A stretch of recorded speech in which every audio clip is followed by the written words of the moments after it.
जागते रहो। किसी ने पूछा कि हम कैसे मिटेंगे, क्योंकि मैं बार बार कहता हूं तुम मिटो। तो ये मिटना कोई शरीर का मिटना नहीं है, क्योंकि अगर शरीर के मिटने को ही तुम मिटना मानो तो शरीर तो सभी का मिटेगा। फिर तो इतने जितने उपद्रव तुम करे जा रहे हो या जितने उपाय करे जा रहे हो उसका भी कोई लाभ नहीं, क्योंकि शरीर मिटते ही परमात्मा प्रकट हो जाएगा। लेकिन वो मिटना नहीं है। और धर्म, परमात्मा, खुदा, मैं कहता हूं ये सारे इसी जीवन में जीते जी तुम्हें मिलना चाहिए। अगर ये मरने के बाद ही मिले तो इसका लाभ क्या? तुम सोचो वो क्षण कैसा होगा जब तुम इसी जीवन में जीते जी परमात्मा के साथ जियोगे। उसमें आनंद है, या इस जीवन से मर के अगले जीवन में परमात्मा के पास जाएंगे उसमें आनंद है? नहीं। यहां मिटो, तुम मिटो और ऐसे मिटो कि तुम्हारी राख भी ना बचे, और तुम उलीचो और ऐसे उलीचो कि घट भी ना बचे। वहां तुम्हें किसी भी वस्तु की आवश्यकता नहीं है। ये तो तुमने अपने आप को दूसरे से ऊंचा दिखाने के लिए, दूसरे से सुंदर दिखाने के लिए जो उपाय कर रखे हैं ना, ये बिल्कुल उसी प्रकार के हैं जैसे तुमने लिपस्टिक क्रीम पोत दी। वो लगाकर तुम सुंदर हो जाते हो कि लिपस्टिक क्रीम लग गई अब सुंदर हो गए। लेकिन ध्यान देना, बारिश से तो तुम बचे बचे रहते हो, क्योंकि बारिश आई और सब कुछ धुल गया, और पीछे से तुम बचे वैसे के वैसे, जैसे पहले थे वैसे निकल गए। जैसे तुम हो उसी प्रकार निकल गए। ये जो तुम्हारे धर्म है ना, तथाकथित हिंदू, मुस्लिम, सिख, ईसाई, बौद्ध, जैन, ये तो तुम्हारे ऊपर के लिपस्टिक क्रीम है। जिस क्षण उस महासागर की एक भी लहर आई, उसके प्रेम की, उस खुदा का एक बार भी दीदार हो गया, वह तुम्हें पूरा पूरा भिगो कर चला जाएगा। और उस समय ये लिपस्टिक क्रीम सारे धुल जाएंगे। फिर ना कोई हिंदू बचेगा ना कोई मुसलमान। जो पागल बनता है उसका कोई धर्म होता है? पागलपन में तुम पागल खाने जाते हो तो कहीं हिंदुओं का पागल खाना अलग और मुसलमानों का अलग ऐसा होता है? नहीं। पागल तो पागल होता है, प्रेमी तो प्रेमी होता है, दीवाना तो दीवाना होता है, आशिक तो आशिक होता है। जब भी कोई दीपक जलता है उसके चारों तरफ पतंगे चले आते हैं, परवाने चले आते हैं अपने प्राणों की आहुति देने के लिए। उस समय कोई परवाना यह देखता है कि ये हिंदू का दीपक है, मंदिर में जला है, या मुस्लिम का दीपक है, मस्जिद में जला है? और जिसने यह देखा, समझना वो अभी अपनी आहुति देने को तैयार ही नहीं है। जिस दिन तुम्हारे भीतर भी वो दीपक जलेगा, उस दिन तुम्हें भी पता चलेगा संत किसे कहते हैं, फकीर किसे कहते हैं, दीवाना किसे कहते हैं, परवाना किसे कहते हैं। मैंने पहले भी तुम्हें एक बात समझाया था, सन्यासी फिर भी हिंदू और फकीर फिर भी मुसलमान। अगर वो सन्यासी हो गया तो हिंदू कहाँ रहा? अगर वो हिंदू रहा तो समझना सन्यासी हुआ ही नहीं, वो तो कोई बहरूपिया ही हो गया। अगर वो फकीर मुसलमान रहा तो समझना फकीर नहीं हुआ, वो तो बहरूपिया ही रह गया। फकीर फकीर मुसलमान कहाँ रहा? सन्यासी हिंदू कहाँ रहा? वो तो खुदा का बंदा हो गया। सन्यासी का मतलब होता है दीवाना, फकीर का मतलब होता है आशिक। आशिक कोई जात पात देखती है? प्यार कोई इश्क धर्म देखकर किया जाता है? नहीं। रूह सुना है ना तुमने? रूह का कोई आकार होता है, आत्मा का कोई आकार होता है। और जब तक वो आकार में है तब तक बंधा बंधा। फूल अपनी पंखुड़ियों में बंधा है, सुंदर है, मनमोहक है, प्यारा है, परमात्मा को अर्पित है, लेकिन बिल्कुल तुम्हारी तरह हिंदू है, मुसलमान है। अभी वो फूल फूल नहीं है, अभी वो हिंदू है, अभी वो कली है, अभी वो मुसलमान है। लेकिन जब उस फूल की आत्मा निकलती है, हवा के पंखों पर सवार होकर वो आत्मा चलती है, पूरे जहां को महकाने, उसी महक को, वही उसकी रूह है, वही उसकी आत्मा है। तो क्या उसका कोई आकार है? क्या उसकी कोई जाति है? उस रूह का कोई धर्म है? फिर तो शायद कोई यह भी नहीं बता पाएगा कि इनमें से कौन सी रूह किस फूल की है। कौन सी रूह गुलाब की है, कौन सी कमल की, कौन सी चंपा की, कौन सी चमेली की, कौन सी गेंदे की। सभी तो एक दूसरे से लिपट गई, सभी रूहें एक दूसरे में समा गई। फिर तुम पाओगे एक नई ही वहां रूह का जन्म हो गया, एक नई ही आत्मा जन्मी। और इसी को पकड़ना है, इसी को तुमने जीना है, तुमने इसी को समझना है। धर्म धर्म और फूल बराबर है।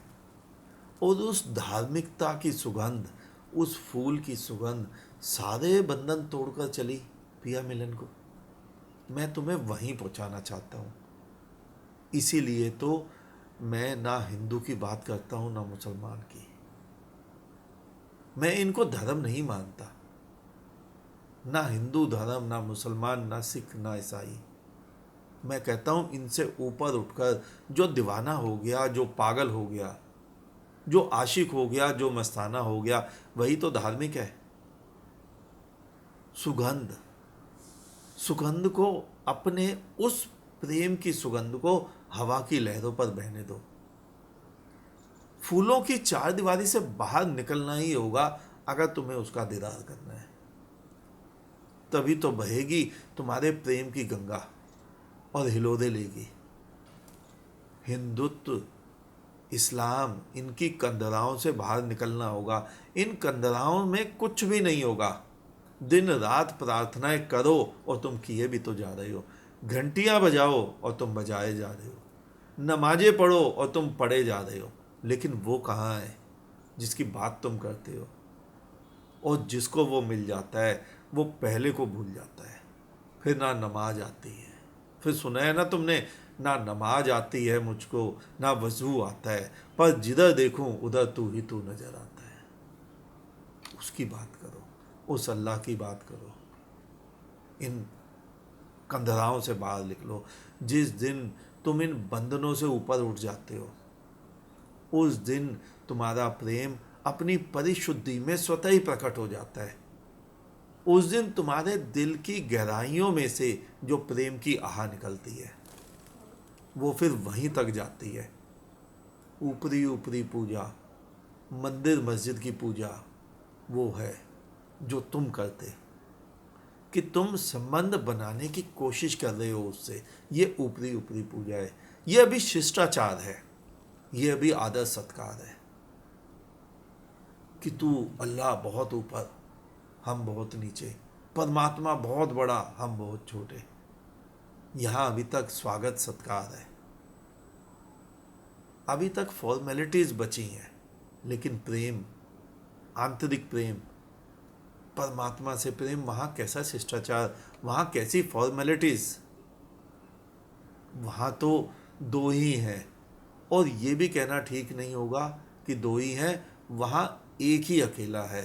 तो एक अकेला से कैसा शिष्टाचार, कैसी फॉर्मेलिटीज़, कैसा तू, कैसा मैं, वहाँ सभी तो समाप्त हो जाता है। और जहाँ एक बचता है वहाँ ध्यान से देखना, कुछ समय में जो एक बचता है वो भी समाप्त हो जाता है।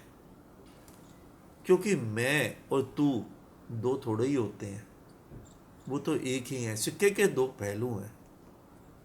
अगर तू को समाप्त करने की कोशिश करोगे तो मैं स्वयं ही समाप्त हो जाएगा, और मैं को समाप्त करने की कोशिश करोगे तो तू स्वयं ही समाप्त हो जाएगा। इसीलिए मैं तुम्हें समझाता हूँ कि इस प्रेम की डगर पर वो ही चले जो स्वयं अपनी हस्ती को मिटाने को तैयार है। यहाँ बचता कुछ भी नहीं है, यहाँ तो मिटना होता है, यहाँ तो सभी कुछ दांव पर लगाना होता है। और जहाँ मैं या तू कुछ नहीं बचता, वहाँ केवल शुद्ध प्रेम बचता है।